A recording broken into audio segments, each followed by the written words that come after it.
What's up, y'all? It's your girl Sakina, and I'm back for another review. This is my review for... Why I got this in my ear?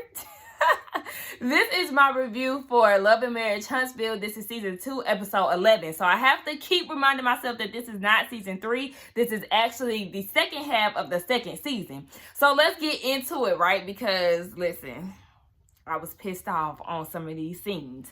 It opens up with the whole cast talking about life during quarantine. You know, Maurice is worried about Kimmy because she is a nurse, so she's on the front lines. So, you know, everybody is trying to adjust to being in a pandemic for the first time. You know, we ain't ever think that we would be in something like this, like Marsau said.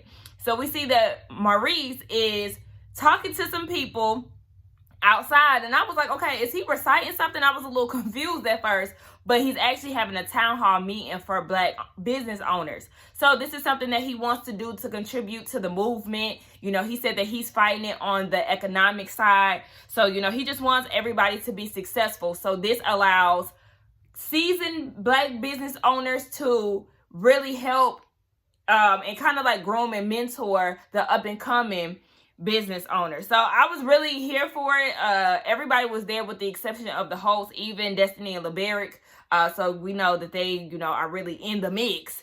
It's more so like a comeback group 2.0 is what they said. So he really out here trying to do it. And I said, shout out to Maurice. I really love that about him. He always brings it back to the reason why this whole show started, because we all know it was supposed to be all about the comeback group and putting housing in low-income areas. So I'm sorry, y'all, my mouth dry as hell, but yeah, shout out to Maurice for really, you know, bringing the show back to its core values. We see Mel, she's in Atlanta with her brother.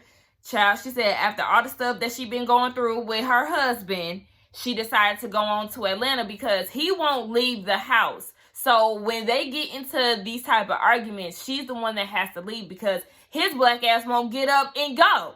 So that's why she's there, to clear her mind, you know, try to take some time off. She filed for divorce while she was there. And she said that the last straw was him leaving the house during the pandemic because she's like, everything is closed, honey. Where the hell are you? With old girl, I forgot her name, but that's exactly where he at, and she know it. So she said, you know, her brother asked what was the plan, what's next, and she said she really don't want her kids to be uprooted out of their home in Huntsville, so she really wants them to stay there. She doesn't want to break them from, you know, what they're used to. She also mentioned too that she doesn't want her kids to feel like they're in the middle of their parents, you know, feeling bad if they want to be with Mel or feeling bad if they want to be with Martell. So that's part of the reason why she stayed so long, because she didn't want her kids to be in the middle. But she also said that she's not lowering her expectations, and she damn sure ain't doing an open marriage. She said she ain't the sharing type. And I'm just like, look, sis, I mean, this man had, what, a 4-year relationship with this woman that is now his baby mama. I'm not saying that you had an open relationship, but you allow him to do these things for that long. So that's the problem. You stayed way longer than you should have, and then you gave him another baby on top of the drama that y'all are currently going through. So, yeah, she said that's why she got to leave. And her brother was saying, you know, I know you said he don't get out the house, but if I need to come down there to help you pack his bags, then that's what's going to happen. I said, that's right, brother. We see Martell, he at the house, taking care of the kids. One thing I'm going to say about Martell, I do not like his ass, but I do like that he is there for his children. And I like the fact that Mel can go off to another state, even with a newborn baby, and know that her kids are well taken care of. So kudos to him for doing that, even though, baby, you're supposed to do that as the parent anyway. But yes, he's taking care of the kids, and he's saying that it's a lot to handle because sometimes he has to go out and do work, and he can't find a babysitter and all of that. But I'm like, look, women do it all the time, nigga. Get used to it. So his mama shows up, and he tells her about the divorce, and she was like, oh, wow, okay, well, I mean, look, sir, mama was not here for the bullshit. He thought that she was gonna side with him, but he quickly learned that she was not having that shit. She said that he stepped out, so he gonna have to deal with that, and you wasn't taking care of what you were supposed to take care of. So then Martell goes and says that he stepped out because Melody wasn't giving him what he needed. Baby, anything to just justify your actions. And his mama said that he just like his damn daddy. So she was like, he mentioned something about the kids, and she was like, baby, you wanted all these damn kids. Now you got to take care of them. Boom, okay? Like, don't complain about some damn kids when you wanted her to be barefoot and pregnant. What kind of shit is that? I'm really glad that Mel left, because put his ass to work. You bust your ass. I'm glad that Mel left. Make his ass work. Yeah, you got 4 kids and you cook, you clean, you work, you do all of that. Make his ass do the same. Be gone and let him know that, yeah, this shit ain't easy, but it gets done. Then we get Tisha and Marsau. Okay, so we see Tisha, baby. She's back to the norm. Marsau is at work, and she is at home taking care of the kids since the pandemic. So, you know, she back on her original shit. Talking to her husband about her issues or whatever, and he decides to be a smart ass in the middle of that, talking about, oh, don't think you can't handle a career, going to school and watching the kids at the same time because you're a boss. Like, bitch, this is why I can't stand him, because he always does things to provoke his wife. He even went as far as saying, you know, I got a lot of stuff going on too. You know, I'm used to having an assistant, aka her, but now that she can't be available, he feels like he needs to go out and get an assistant. He also said, you know, she needs to be a millennial. She needs to be into fitness. You know, just doing shit to piss his wife off and make her upset. But she got back at him and was like, well, shit, I mean, I need me a damn mammy. I think that's what you say, a male nanny or whatever. And she was like, and it won't be to take care of the kids. So try it if you want. So then he had the fucking nerve to say, you can't get no higher than me. Who can't? Who can't? Baby, you are not God's gift. Know that, okay? She could definitely do better than your ass, because you are not a catch. Know that.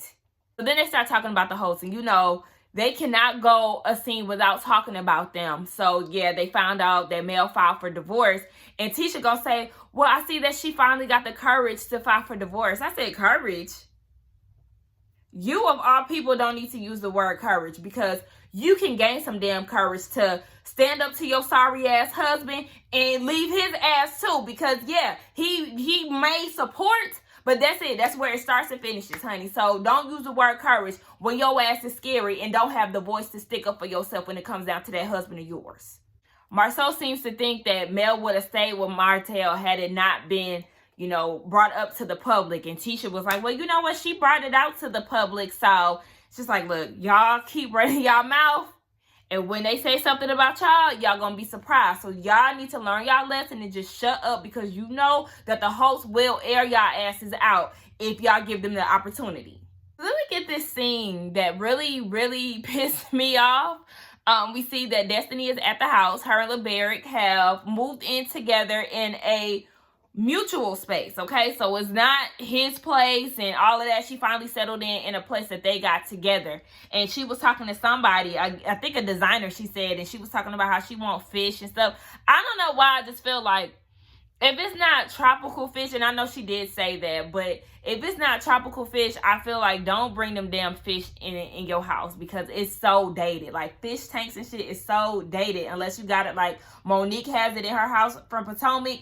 But anything other than that, I'll be like, who still got fish tanks, honey? This is not the 90s. Let it the fuck go. And I did not like their couch either. Their couch was like, no. I feel like they could have got another couch. But nonetheless, Martell comes over. And him and Destiny have a conversation. He tells her about the divorce too. And he did say that they tried to work it out, because, you know, Destiny is like, okay, but did y'all try all angles? And he was like, yeah, we tried to work it out. But I can't take her mouth, and she can't take whatever I'm giving her. Whatever I'm giving her. Oh, okay. Notice that he doesn't like to say that he cheated. Like, he doesn't like to use that word. Whatever I was giving her. No, nigga, you cheating. Say that, okay? Say that. And he did end up saying it, but it was like he didn't want to use that term for some reason. So he said that he can't see them getting back together because her heart isn't good. Okay. I said, you going real hard. You're going real hard to paint your wife out to be the villain when in fact it's you. You can't take accountability for what you've done. So you want to try to make it seem like, oh my gosh, but it just wasn't me. It was her too. I'm sure what she did was in retaliation to the fuck shit that you done put her through. So get the hell out of here. So he wanted to tell Destiny, you know, this divorce is going to get ugly. And in the process of that, don't forget that we've been friends for 20 years. So I don't need you to be trying to side with her. And she's looking like, that's unfair. Like, yeah, I may have known you longer, but I am gaining and building a relationship with your wife. So I feel like that whole picking side shit is just so exhausting. Like, y'all can't be doing that shit. He said that Mel has done some wrong things too, so now they're equal. And I'm just like, okay, he said that he has proof that she has a man. So, like I said, whatever she's done, I'm sure it's because of the years of shit that you've put her through. So even if she does decide to get a man at this point, what the fuck you gonna do about it? I mean, you done had a girl for 4 years and you got her pregnant at this point. I know you ain't in your feelings about some nigga, some possible nigga. Destiny gets it, honey. And Martell said in his confessional that, yeah, he had never blasted Mel before, but every time they get into an argument and stuff like that, she runs the social media. So he said he about to put her business out there. And I guess that's what he means about the whole boyfriend situation or her side piece.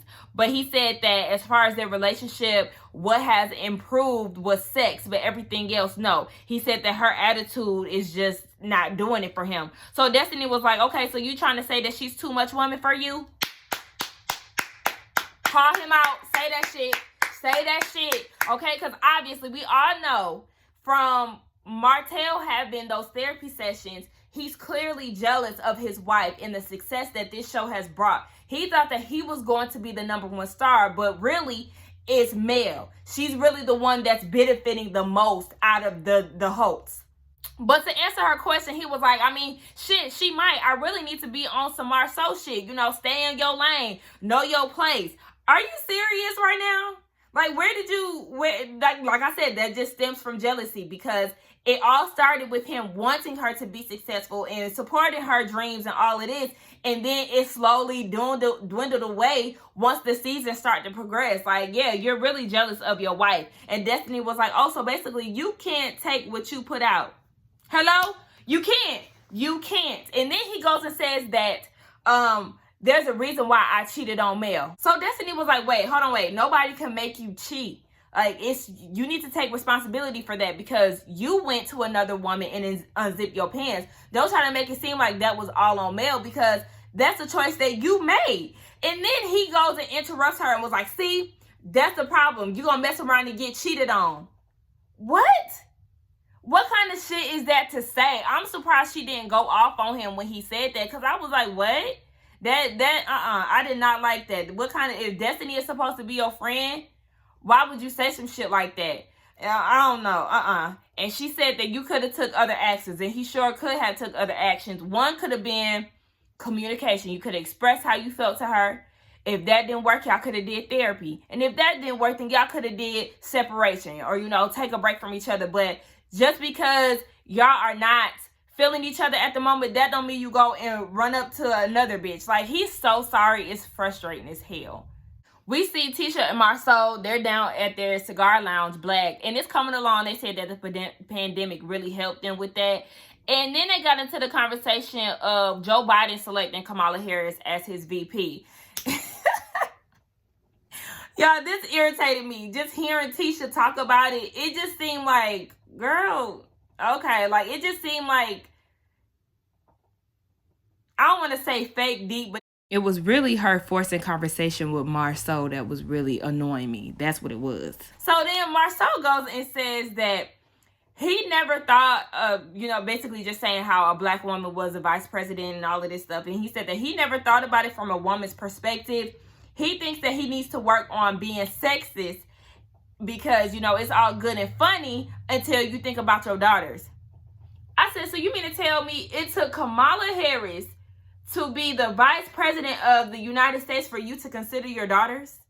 It took that for you to start considering your daughters? I don't know where these niggas come from. But at the same time, he's out of touch with his children, so I shouldn't even be surprised. So Martell shows up, to their surprise, and he basically was like, you know, I want to talk to y'all. I'm not trying to bash my wife. Keep that in mind. I'm not trying to bash my wife. So he basically wants to salvage their friendship. And I'm wondering, why now? Why now? But I got a good feeling why.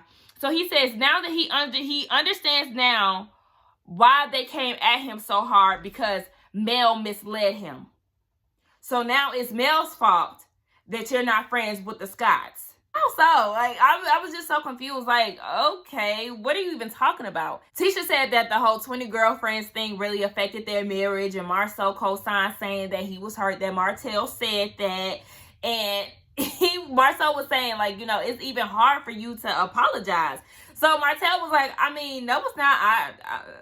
I was like, baby, stuttering, okay?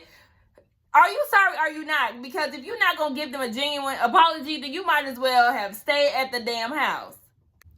Marsau is just like, look, bruh, I'm just going to go off of actions. I mean, you can apologize all day, but if the actions don't line up, then basically he don't want to hear it. And I said, he's using y'all for real because he's not on good terms with his wife. So he's going on a campaign with everybody so everybody can see that he's not the bad guy and it's in fact Mel.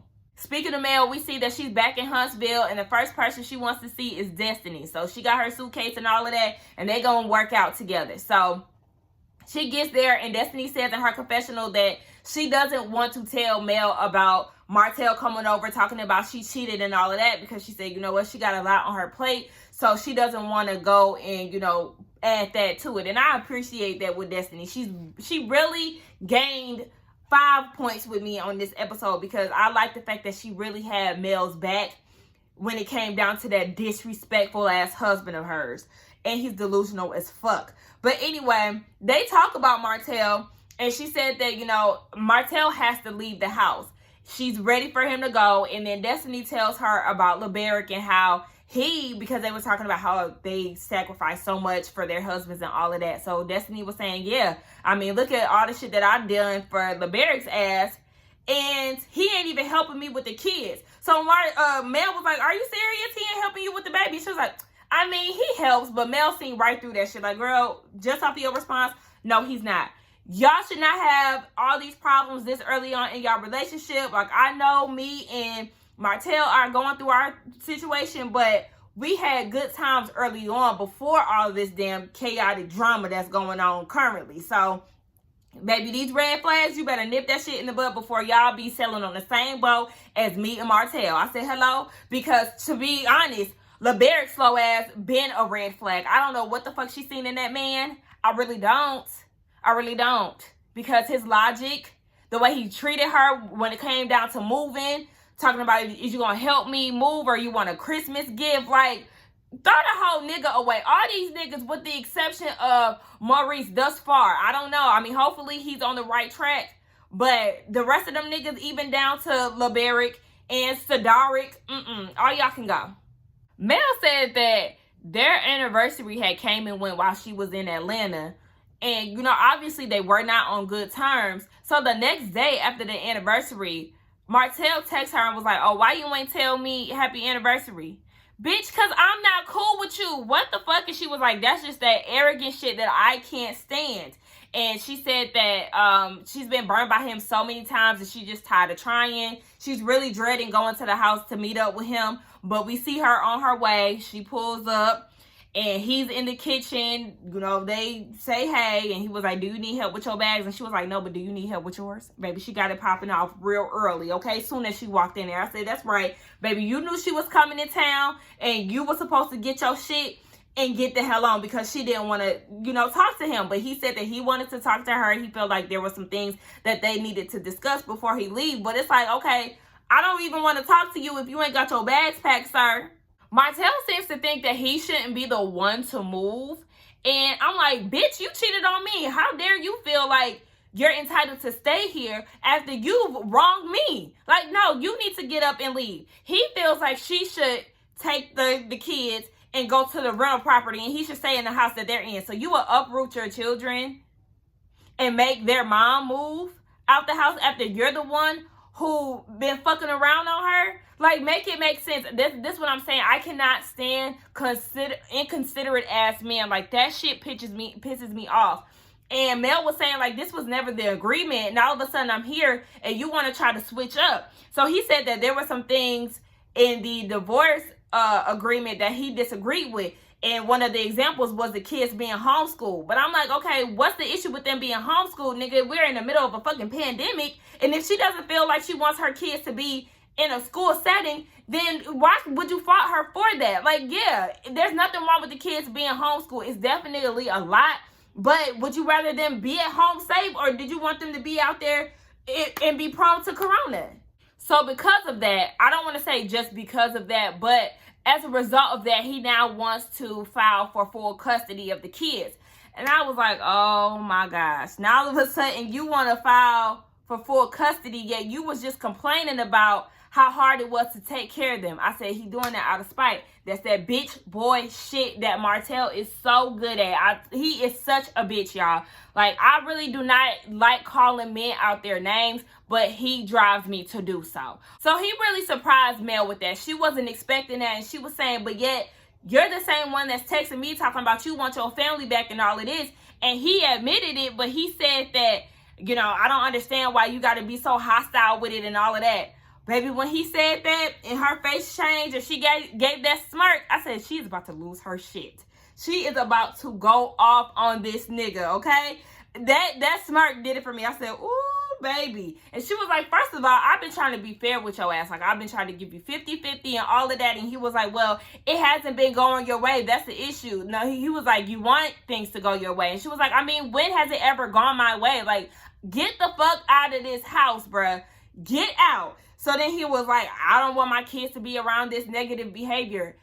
You're the cause of this shit. Stop trying to paint her as this fucking crazy person. He's such a gaslighter. It was pissing me off. So he was like, she said that she didn't want the kids to be around his side piece. And she said that he had already brought them around her. So what kind of this is what the kids are under the impression that their parents are still together. What I would assume so, right? They think that their parents are still together, and you mean to present this lady to your kids? How did that happen? How did you go about it? What did you give? What kind of title did you give this woman? Like, why did you feel comfortable enough to do that? Like, that's what I'm saying. It's so disrespectful. It's not even fucking funny. And then he goes and says, well, you know, you've been bringing your side piece around our kids too. You had them around in Birmingham. And she was like, nigga, you're lying. Now you're making shit up. And I believe her, because he'll say anything to get himself out of trouble or to paint her as the bad guy. And I'm simply not buying it. But that was the end of the episode. He really pissed me off. I can't stand sorry ass niggas. And majority of this cast is just that, okay?